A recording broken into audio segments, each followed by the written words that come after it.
Okay. What's your name? Rachel Bradford. And when and where were you born at? I was born December Okay. in Arkansas. Who were your parents and who were your siblings, if you had any, and why? Why? No, okay. If it says if your siblings and if you had any, if you had any. My parents were Helen and John Overman, and my brothers Scott Overman, my sisters Teresa Overman. Okay. I'm gonna try to read these questions best I can. I'm not a good reader, so. Is that right? Okay. Where did you go to school at? Southside D Branch. Southside. Did you take any critical class? No, it's critical. Yeah, critical. Well, if you're talking about college, I took some college classes in accounting. I took all the regular college core curriculum classes in high school, so I could go off to college, yes. Okay. What subjects did you take? Like I said, I took accounting, Okay. several accounting classes. Who were some of your good friends with you were in school while you were in school? I had one best friend in school, and I'm still pretty good friends with her, Kristen. Okay. What was life like at home? Oh, I had a great life. I grew up on a 10-acre farm, and we canned, and we grew about an acre garden, and we canned all of our vegetables. We raised beef, hogs, and chickens, and we pretty much ate off the farm when I was a child. What did your parents or guardians do? My father had a CDL truck driver, and my mother was a dental assistant. Okay. Did you learn to drive, and what was your first car? I learned to drive at 12 years old, and my first vehicle was a GMC Sonoma 5-speed little truck. Okay. What were some pets or animals that you might have had? We had all kinds of animals, but our main pets were we had a golden, what was it? It was a mixed dog. It was a Labrador and it was mixed. Anyway, he was my dog. I had him since when I was growing up, and he passed away when I left off for college. What did kids and teenagers do for fun? What was social like life? Well, we didn't have phones, so obviously we listened to a lot of radio. We had a lot of bonfires. We went to a lot of basketball games and baseball games. And then we would hang out at the local gas station. And then That's common. That's common for everybody. Who were your favorite celebrity? Who is my favorite celebrity? Of course, I was pretty fond of Brad Pitt, and he's still pretty popular. Yeah, he is still popular. He's pretty awesome. And then Brad Paisley, which was is a singer. He was one of our popular artists. What was your favorite? What kind of sport did you do? Like, what was your kind of favorite? Okay, so I played. Well, the only sports that Southside offered, which I played them all, was basketball, softball for females. Yeah. And we didn't have football or volleyball. I think they do now. They did. Yeah, they have 8-man now. But so I played basketball and softball, but softball was my favorite, and I would play regular softball and summer ball and anywhere that we could play ball. Okay. What was your first date? Where did you go, and what did you do? Oh my, I don't even remember my first date. I want to say that I went to see Saving Private Ryan in Conway Cinema. And I want to say that was maybe 99, 98, 98, 97, I don't know. I think it was. How did you and your partner meet, and how did your marriage come up, if it happened? Okay, so my partner and I we hung out with the same people and kind of met in a group of people like that. And we just became friends and were friends and did stuff together as friends for about 6 months. And he kept on asking me to go out and kept on asking me to go out. And finally I gave in, and it's been 27 years. 20, yeah. And that's all the questions And we have. we've been married Oh. for 23, sorry. 23? Yeah. It's okay. And that's all the questions we have. Okay. How did war impact your family and the economy at the time? Well, the one that I had was Enduring Freedom when I joined the military. And I would say that the economy got better, which is kind of wild, and I think it happens a lot. But as far as I was concerned, when I joined the military, we weren't even at war yet. I had delayed enlistment, and so I joined and signed the dotted lines, but I didn't actually leave for basic training until January the next year. So 9/11 happened between just July of 2011 and 2001 and January of 2002. Okay. And so I'd already joined, but then I was like, we're going to war. Oh, man. So, And by the way, just real quick, state which war we're talking about right now. Just real quick.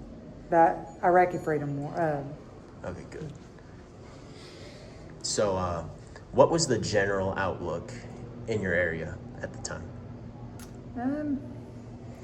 I wouldn't say that it was a positive outlook at the time. Of course, we live in a rural community, so people weren't raring to go to war or anything, but it was a positive feeling that I got when I told them I was leaving. Yeah? So they all were like, "Thank you for your service, and can't wait for you to get Nice. back." So yeah, that's good. Do you remember any news or any discussions during this war? I really couldn't tell you. It's been quite a ways since I was in there, so there was a lot. Every day there was news about what was going on in Iraq and Afghanistan. Yeah. Every Yeah. single day. So they would call back and tell how many fatalities, and that was making people very worried, especially when Right. their family members are over there or Yeah. whatever. So. I know how the war feels. Yeah, it was wild, but I didn't I didn't feel that way. I mean, I guess that's what you joined for, right? Yes. Protect and serve your country. That's right. Is there any information that you remember that impacted your family, mainly? No, like I said, I had already joined, but I hadn't actually been in the military when we had 9/11 and everybody said. So my parents were very upset. They're like, "Oh no, you're going to war. You don't know what you've gotten yourself into." But in reality, I mean, I came home, which is a blessing. God brought me home. So Okay. What was your branch of service? Air Force. Air Force, okay. What was a little bit of a basic training, and how long were your activities? No, that was fun. Basic training was 8 weeks, And the first 3 weeks are like, it's like almost learning to do everything over because you go in there and they just yell at you. They act like you don't know anything. And then the rest of the time is building you back up to what they want you to be. You had to run every day. As far as PT, so running, push-ups, sit-ups, bear crawls. I mean, we did that 2 to 3 times a day, actually. And then you had your classwork where you learned about the military, you learned about the branch of service that you're in, and then you learned to march. I mean, it was just on repetitive every day. It was the same stuff, but you learned a little bit new stuff. But I enjoyed it. I say that now because it's over and done with, but it's definitely a good thing for young people to go through. It's a good life starter for sure. Yeah. Okay, what was your duty in service? I was a C-130 crew chief, so I was a mechanic. We changed tires, we changed brakes. We did inspections on wings and bodies, the body of the aircraft. We cleaned the aircraft. So that was the gist of what I did. You marshal them, you go out there on the flight line, you refuel them, things of that nature. Nice. Where were you stationed at? My first portion of my service was at Herbert Field, Florida, which was in Fort Walton Beach, Florida, which was nice, very good duty station. And then my second, I was at Jacksonville Air Force Base here in Arkansas. Oh, nice. Were you in any action whatsoever? Yeah, I went to Iraq in 2009. I actually didn't leave the base in Iraq to have to go out into hand-to-hand combat or any of that. But we did get mortared on the base, like mortars would be coming in and we would have to get in the bunkers and stuff like that. So I did a little bit more than some, but a lot less than others that went to war. Yep. Did you have any buddies, friends throughout the war? Yeah, I had one girl that I had been stationed with at Herbert Field that she was at a different base, and she actually was in Iraq at the same time, so that was pretty nice. We didn't go as a group, but when I seen her over there, of course, she was my battle buddy, I would say. Awesome. What would you say that you learned about yourself during the service? Well, it makes you more confident, for sure. That is the main thing I would say. It gives you confidence in yourself that you can pretty much do, if you put your mind to it and willpower, that you can do whatever it is you want to do. I know I wasn't really scared of anything. I just didn't really like leaving my family. So that I did, and I couldn't believe I did that, to leave it for any length of time. I had 2 small children at the time. So that was a defeat or a feat that I conquered. I didn't think I was going to be able to do that, but. Awesome. What kind of machinery did you operate for the most part? We had not a whole lot of machinery. We had lidals, which were lights that run off generators. We had heaters. We had LOX, which is liquid oxygen carts that you'd have to use those to put in liquid oxygen to the planes so you could fly higher, because you have to have oxygen when you fly in different altitudes. So I didn't run. I did drive a aircraft towing vehicle. Yes. So that was pretty neat. I got to tow a C-130 around the flight line. Nice. That was kind of cool. Awesome.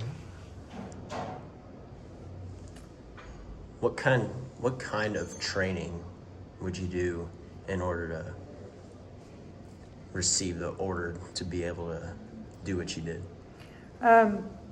We had to go to chemical warfare training before we left. We had to do a lot of, I don't know what you call it. We did have to do deployment training, if that's what you're asking, when I went over there to Iraq. But it was like just telling you not to mess with any of the Iraqi stuff, don't really talk to them, Right. and things of that nature. And then, like I said, we had chemical warfare training, so if there was any chemical attacks, we would know what to do, how to put on our uniform, our suits, chemical warfare suits and stuff of that nature. Nice. What was a typical day on the job like for you? Well, a typical day in that military is just like any day at work. So, if you're just talking about being stationed at home side, a typical day would be just like any day you would go to work. We would go in, we'd form up, everybody, they do roll call, make sure everybody's at work, make sure everybody has their uniforms on properly and things like that. You had to be neat and tidy, couldn't be a slob or anything. So, and there was rules and regulations to the way you looked, so they did that. And then you would go and get your toolbox. We did. We went and got our toolboxes, our tools and stuff, and then we would go out to the plane and work on the plane, whatever needed to be done. Go to lunch, come back like a regular job type thing, and then we go home. Now in Iraq was different. You would go to work. Well, I mean, you're on a base, what I was, so you could never leave. It wasn't like you could just go and do whatever you wanted to. You'd go to work and do your job, whatever job they told you to do at the time, because it really didn't matter what your job was whenever you were over there. You could have been doing any kind of job, really. But then you'd go back to your barracks, and it was 12 to 14-hour shifts. You'd go back to your barracks, so you'd go to the gym. You could go to the gym if, they had like gyms in the tent. They built tents so we could go to the gyms. We'd, wash your uniforms and stuff, but really didn't have a whole lot of personal time. Yeah. What was the hardest part of your job, would you think?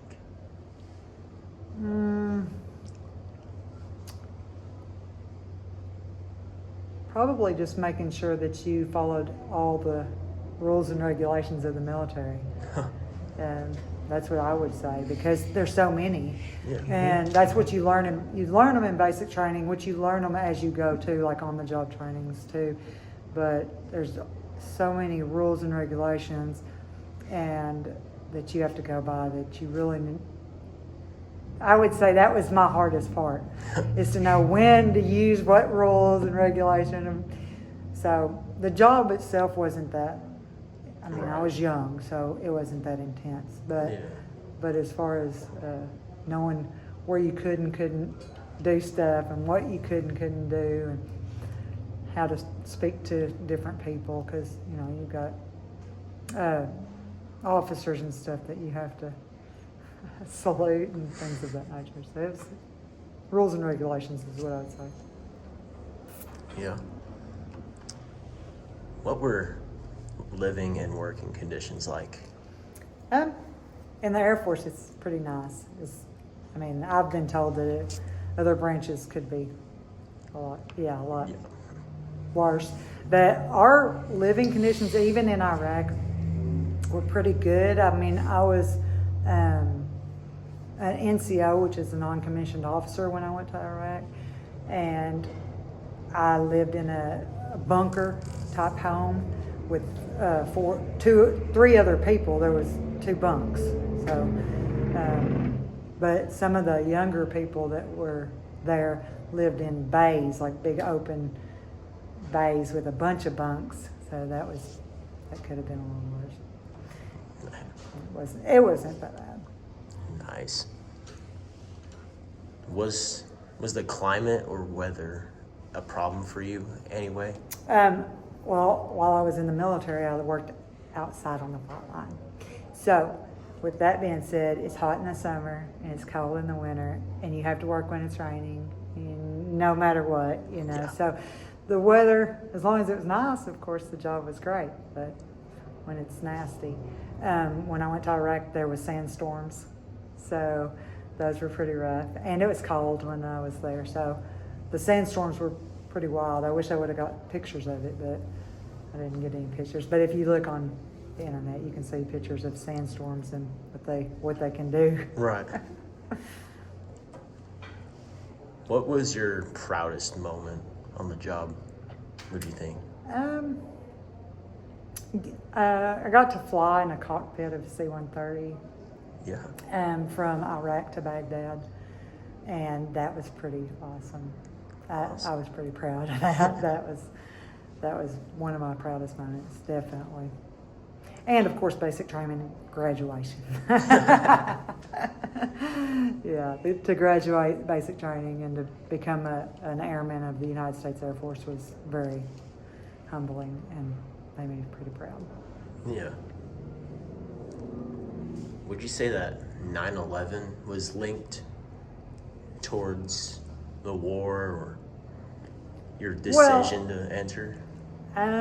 No, it wasn't linked towards my decision because I'd already entered. I'd already signed up before 9/11. I'd signed up in July Yeah. before September hit.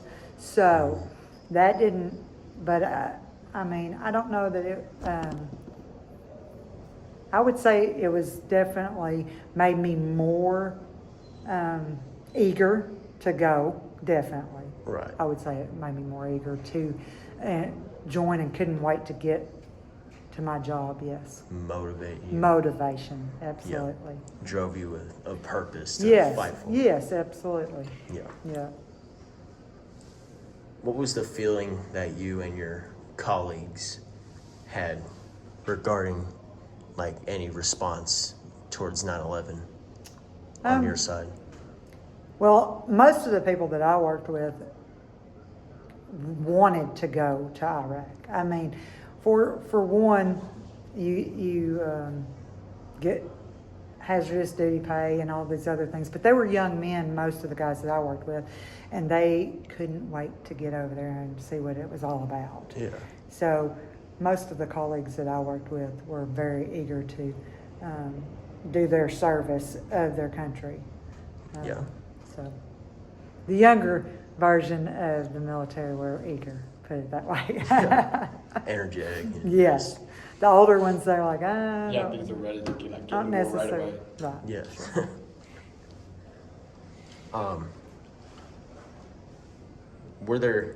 What connections did your mission have with the 9/11 attacks? Okay, so I'm not 100% sure that we had a whole lot to do with the 9/11 attack since we were in Iraq. But I know that they were attacking us in Iraq, so that our job when I was over there was to make sure that the tanks and the people that are on the ground were protected. So the C-130s that I worked on had guns on them. So, and they had supplies. So some of them had supplies and would drop supplies into the people, and some of them had guns. So I don't know really don't know how to answer that question for sure. Yeah. What would you say, like, how has the service overall affected your life today? Oh, amazing. I recommend that every young person do it. I mean, literally, it made it more confident, more humbling about what is, how nice America is compared to other countries. How you can make your own choices here to do whatever it is you want to do. Exactly. And people really don't appreciate it anymore, I don't think, and they should. And the more, as far as the military goes, you join the military, you have that overwhelming feeling about your country. You have that pride in yourself, in your country, and the people that you serve with, and the people that you serve for. So I recommend everybody go to the military. At least do 3 to 4 years just to start life. It's a great start in life. Some people do it for the whole life. Yeah, I know. It's a great start for sure. Yeah. It teaches you a lot about yourself, but it also teaches you a lot about just responsibility. Responsibility for yourself, responsibility for every aspect of your life. Yeah. Any other advice that you think you'd give towards any viewers? That's my biggest advice is join. Join the military. I would say make sure you pick a job that you think you would want to do if you didn't like the military. That's what happened to me. I liked the military. I just had children.